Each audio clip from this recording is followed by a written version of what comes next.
এদেশে আজান শুনে সূর্য ওঠে শহর গ্রামে, এদেশে আজান শুনে সূর্য ডুবে সন্ধ্যা নামে, এদেশে সকল কাজে সবাই বলে বিসমিল্লাহ, এদেশে ভালো কিছু দেখে শুনে হাসি মুখে সবাই বলে মাশা আল্লাহ। সুবহানাল্লাহ সুবহানাল্লাহ সুবহানাল্লাহ সুবহানাল্লাহ সুবহানাল্লাহ সুবহানাল্লাহ সুবহানাল্লাহ সুবহানাল্লাহ। ও নবীন তরুণ তোমার কিসের এত ভয়, জেনে রেখো বাংলাদেশের আসল পরিচয়। বাংলাদেশের আসল পরিচয় ইসলাম। আওয়াজ তুলে বলো, আসল পরিচয় কি? এদেশে পরস্পরে দেখা হলে দেয় সালাম, এদেশে আমজনতার হৃদয় জুড়ে পাক্কালাম, ঠিক কি না? এদেশে বিপদ এলে সর্বজনে সর্বক্ষণে দোয়া পড়ে ইন্না লিল্লাহ সুবহানাল্লাহ সুবহানাল্লাহ সুবহানাল্লাহ সুবহানাল্লাহ। এদেশে আজান শুনে সূর্য ওঠে শহর গ্রামে, এদেশে আজান শুনে সূর্য ডুবে সন্ধ্যা নামে, এদেশে সকল কাজে সবাই বলে বিসমিল্লাহ, এদেশে ভালো কিছু দেখে শুনে হাসি মুখে সবাই বলে মাশা আল্লাহ। সুবহানাল্লাহ, আওয়াজ করে সুবহানাল্লাহ সুবহানাল্লাহ সুবহানাল্লাহ সুবহানাল্লাহ, সবাই একসাথে সুবহানাল্লাহ সুবহানাল্লাহ সুবহানাল্লাহ সুবহানাল্লাহ। এদেশের আসল পরিচয় কি? আওয়াজ করে বলতে ভয় লাগে। এদেশের আসল পরিচয় কি? ইসলাম দিয়ে আমাদের সংসদ ভবন চলুক, আমরা চাই কি চাই না? বঙ্গভবনে লা ইলাহা ইল্লাল্লাহর পতাকা উড়ুক, আমরা চাই কি চাই না? প্রতিটি জেলা অফিসে, ডিসি অফিসে লা ইলাহার পতাকা ঝুলুক, আমরা চাই কি চাই না? কারা কারা চাই হাত তুলে আল্লাহরে দেখায়।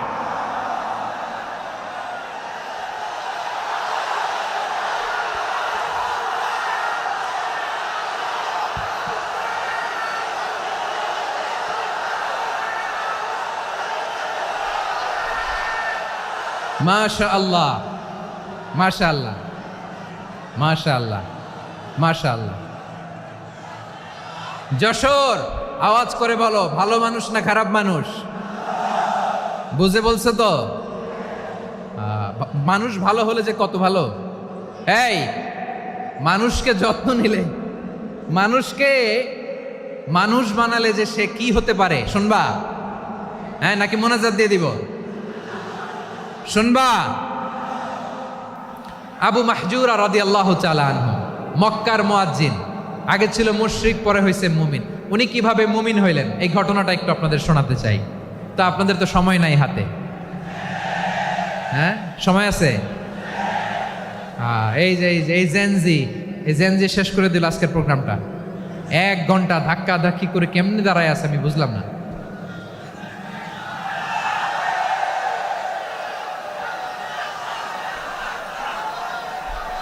না না, তাকবির না, তাকবির না, চুপ করতে হবে। What I need, you stop. Just shut up. চুপ। হ্যাঁ ঠিক আছে, এভাবে। আবু মাহজুরা রাদিয়াল্লাহু তাআলা আনহু কিভাবে মুসলিম হলেন আওয়াজ করে শুনেন। হুনাইনের যুদ্ধ 8ম হিজরি, বিষ্ণু ঈসা ইসলাম হুনাইনের যুদ্ধ শেষে ফিরতেছেন। পথিমধ্যে বেলাল রাদিয়াল্লাহু তাআলা আনহু, এই যে আবার কথা, আই রে আল্লাহ রে, এখানে ধাক্কা ধাক্কি কেন? চলে যাও, পেছনে যাও, যাও পেছনে যাও। কি আজীব তামাশা! যেখানে যায় এখানে ধাক্কা ধাক্কি, মারামারি, গায়ের উপরে কাঁধের উপরে শাউটিং। অনেক গুরুত্বপূর্ণ কথা পয়েন্ট করে নিয়ে আসি যে বলবো, এই শাউট করার কারণে প্রোগ্রামটাই নষ্ট করে দেয়। আসছে আমার ভালোবাসা দেখাইতে, প্রোগ্রামটাই শেষ করে দিয়ে চলে যায়। স্টপ। আবার কথা বল, স্টপ। হুনাইনের যুদ্ধে 8ম হিজরি, কত হিজরি সবাই বলেন না একটু, কত হিজরি? 8ম হিজরিতে হুনাইনের যুদ্ধে রাসূল সাল্লাল্লাহু আলাইহি ওয়াসাল্লাম ফিরে আসতেছেন মদিনায়। পথিমধ্যে বেলাল রাদিয়াল্লাহু তাআলা আনহু আজান দিচ্ছেন। কি দিচ্ছেন? তো পাশে ছিল মুশরিকদের একটা পল্লী, কিছু মুশরিক তরুণ, কিছু অমুসলিম কিশোর, তারা আজানকে ব্যঙ্গ করতেছে। আমাদের বাংলায় মুখ ভেঙ্গানো বলে আর কি। বেলাল রাদিয়াল্লাহু তাআলা আনহু আজান দিচ্ছেন, ওই বাচ্চাগুলো মুশরিক, তো ওরা আজানকে ব্যঙ্গ করতেছে, বিকৃতি করে ওরাও আজান দিচ্ছে। উদ্দেশ্য হচ্ছে আজানকে নিয়ে ঠাট্টা করা। উদ্দেশ্য কি? ঠাট্টা করা। ব্যাপারটা মনে কষ্ট পাওয়ার মতো ব্যাপার না? কিন্তু বিশ্বনবী ওইখানে দেখেন কি খুঁজলেন। বিশ্বনবী খেয়াল করলেন অমুসলিম কিশোরদের মধ্য থেকে একটা কিশোরের গলাটা বড় দরাজ গলা, কণ্ঠটা বড় সুন্দর। খেয়াল করে দেখলেন যে কিছু কিশোর বেলালের আজানকে ব্যঙ্গ করে, বিকৃতি করে, কিন্তু একজনের কণ্ঠ দেখতে পাচ্ছেন না এত দূরে, কিন্তু কণ্ঠটা বড় সুন্দর, দরাজ গলা। বিশ্বনবী সাহাবীদেরকে বললেন, ধরো এগুলারে, ধরো। সবগুলারে ধরে বিশ্বনবী সামনে আনা হলো। ওরা হাঁটু গেড়ে বসলো। বিশ্বনবী বললেন, তোমাদের মধ্যে কে যেন ব্যঙ্গ করে আজান দিচ্ছিল, তার গলাটা বড় উঁচু, গলার বেসটা বড় মজবুত, মেলোডিয়াস, সুমধুর কণ্ঠ। কে? আবু মাহজুরা বলে, আমার বন্ধুরা সবাই আমার দিকে আঙ্গুল দেখায়, আমি পড়ে গেছি বিপদে।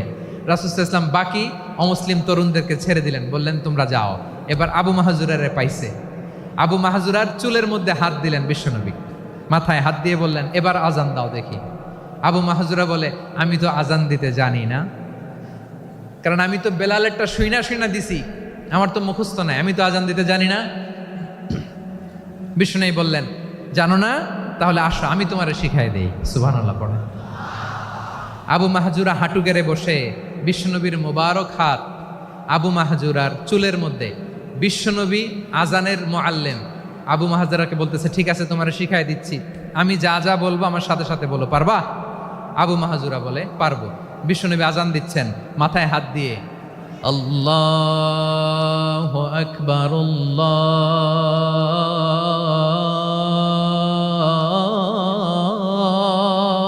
আকবার। আবু মাহজুরা এই বাক্যটা পড়লেন। বিশ্বনবী দ্বিতীয় বাক্য পড়তে আরম্ভ করলেন, আল্লাহু আকবার,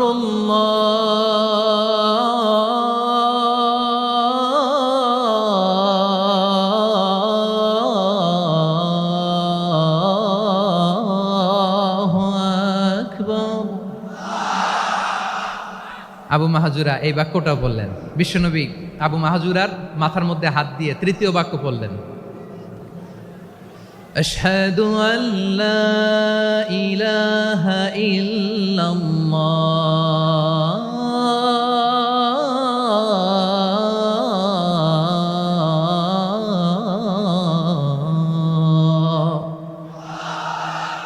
আবু মাহজুরা তৃতীয় বাক্য পড়লেন। বিশ্বনবী একটা বাক্য পরে আবু মাহজুরা পরে, বিশ্বনবী পরে আবু মাহজুরা পরে। আবু মাহজুরা কিন্তু অমুসলিম, মুশরিক।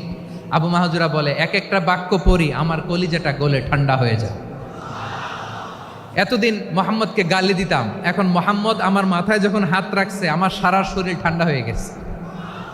বিশ্বনবী আজান শিখাচ্ছেন, একটা একটা বাক্য পড়ে আবু মাহজুরাও পড়ে, বিশ্বনবী পড়ে, আবু মাহজুরাও পড়ে। পুরো বাক্যগুলো যখন শেষ, আজান শেষ, আবু মাহজুরাও যখন পুরো আজান পড়লেন, আবু মাহজুরা বললেন, এতদিন মোহাম্মদের চেহারা দেখলে আমার ঘৃণা লাগতো, আজ থেকে মোহাম্মদের চেহারার চেয়ে প্রিয় চেহারা আমার কাছে নাই। আবু মাহজুরা বললেন, ও মুহাম্মদ, আজানের বাক্য তো আপনি আমারে শেখালেন, এখানেই শেষ করবেন না, আপনি আমারে পড়ায় দেন, লা ইলাহা ইল্লাল্লাহু মুহাম্মাদুর রাসূলুল্লাহ সাল্লাল্লাহু আলাইহি ওয়াসাল্লাম। বিশ্বনবীর সাথে দাঁড়িয়ে উনি শাহাদা পড়ে মুসলমান হয়ে গেলেন। এবার আবু মাহজুরা বলে, ইয়া রাসূলুল্লাহ, ইয়া হাবিবাল্লাহ, আমি মুমিন হয়েছি, মুসলমান হয়েছি, আপনার কাছ থেকে আজান শিখার সৌভাগ্য আমি লাভ করেছি গো নবী। আমার কণ্ঠের বড় তারিফ করেছেন আপনি, আমার আজানকে আপনি পছন্দ করেছেন। একটা জিনিস আপনার কাছে চাই, আপনি আমাকে মক্কার মসজিদুল হারামের মুয়াজ্জিন হিসেবে অ্যাপয়েন্ট করে দে। বিষ্ণু ইসা ইসলাম বললেন, যাও আবু মাহজুরা, আমি তোমাকে পৃথিবীর শ্রেষ্ঠতম মসজিদ মক্কার মসজিদুল হারামের মুয়াজ্জিন হিসেবে অ্যাপয়েন্ট করে দিলাম। দেখছেন কিভাবে ট্যালেন্ট হান্টিং করতে হয়। কিভাবে হিউম্যান রিসোর্স মানব সম্পদকে ব্যবহার করতে হয়। আসছিল আজানকে ভেঙাইতে, আসছিল কেন? আজানকে ব্যঙ্গ করার জন্য, বিকৃত করার জন্য। আজানকে বিকৃত করতে যে ইসলামের সবচেয়ে শ্রেষ্ঠ মসজিদের মুয়াজ্জিন হয়ে গেল। পড়েন সুবহানাল্লাহ। হযরত আবু মাহজুরা রাদিয়াল্লাহু তাআলা আনহু ওনার এই সুললিত কণ্ঠ ব্যবহার করে মসজিদুল হারামে এত সুন্দর করে আল্লাহু আকবার বলে আজান দিতেন। মানুষগুলোর, মুসল্লিগুলোর, মক্কাবাসীর হৃদয়কে তিনি বিগলিত করে দিতেন। মানুষের হৃদয়কে ঠান্ডা হয়ে যেত। শুধু এখানেই শেষ না আমার যশোরের ভাইয়েরা। বিশ্বনবী যখন সাইয়েদনা আবু মাহজুরা রাদিয়াল্লাহু তাআলা আনহুকে আজান শিখাচ্ছিলেন, বলেন তো বিশ্বনবীর হাতটা কোথায় ছিল? আবু মাহজুরার মাথার সামনে, এই চুলের উপরে ছিল। আবু মাহজুরা ওই স্মৃতিটাকে ধারণ করবার জন্য, ওই স্মৃতিকে বহন করার জন্য বিশ্বনবীর মোবারক হাত আবু মাহজুরার কপালের চুলের যেই জায়গায় লেগেছে, মৃত্যুর আগের দিন পর্যন্ত আবু মাহজুরা মাথার ওই চুলে কোনোদিন ছুরি আর কামার লাগায় নাই, সেখানে কেচি লাগায় নাই, চুলের মধ্যে খুর লাগায় নাই। আবু মাহজুরা ডান দিকের চুল কাটতো, বাম দিকের চুল কাটতো, পেছনের চুল কাটতো, সামনের চুল কাটতো না। আবু মাহজুরা রাদিয়াল্লাহু তাআলা আনহুর সামনের চুলগুলো বড় হতে হতে যখন এত বড় হয়ে যায়, তিনি চুলগুলো পেঁচিয়ে মাথার মধ্যে রাখতেন। তারপরে তিনি পাগড়ি পরতেন। সবাই জিজ্ঞেস করতো, আবু মাহজুরা এটা আবার কেমন স্টাইল? দেখতে তোমারে কি বিদঘুটে লাগে? কেমন অড লাগে? কেমন খারাপ দেখা যায়? মক্কায় এমন কোনো মানুষ তো দেখি নাই, ডানে চুল কাটে, বায়ে চুল কাটে, পেছনে চুল কাটে, সামনে কাটে না। ওরে আবু মাহজুরা, কেমন দেখা যায় তোমারে? তুমি সামনের চুল কাটো না কেন? আবু মাহজুরা বলে, আমি হাঁটু গেড়ে পেয়ারা নবীর সামনে বসেছিলাম, আমার এই মাথার চুলের মধ্যে মুবারক হাত লাগিয়ে বিশ্বনবী নিজে আমাকে আজানের প্রতিটা বাক্য শিক্ষা দিয়েছেন। বিশ্বনবীর মোবারক হাত, পবিত্র হাত আমার মাথার চুলের যেই জায়গায় লেগেছে, আমি চাই ওই চুলগুলা নিয়ে আমি আমার কবরের ভিতরে যাব। সাইয়েদনা আবু মাহজুরা রাদিয়াল্লাহু তাআলা আনহু ইন্তেকালের আগের পর্যন্ত মাথার সামনের চুলগুলা কাটে নাই। মাথার সামনের চুল তিনি কাটেন নাই। সুবহানাল্লাহি বিহামদি। কেমন ভালোবাসতেন বিশ্বনবী সাহাবীদেরকে, সাহাবারা কেমন ভালোবাসতেন বিশ্বনবীকে। সামনের চুলগুলো বড় হতে হতে এত বড় ছিল, পেঁচিয়ে রেখে পাগড়ি পরতেন, কাটতেন না। নবীর হাত লেগেছিল। সুবহানাল্লাহ পড়েন। তাহলে what is the lesson? Moral of the story কি? মোরাল অফ দ্য স্টোরি হচ্ছে, আসছিল আজানকে ব্যঙ্গ করার জন্য, বিকৃত করার জন্য, হয়ে গেল মসজিদুল হারামের মুয়াজ্জিন। দেখেন বিশ্বনবী একটা খারাপ সিচুয়েশনের মধ্যে থেকে কি ভালো জিনিস বের করে আনলেন। আমি যে শুরুতে বলেছি কিভাবে তিনি হিউম্যান রিসোর্সকে ডেভেলপ করেছেন, ম্যানেজ করেছেন।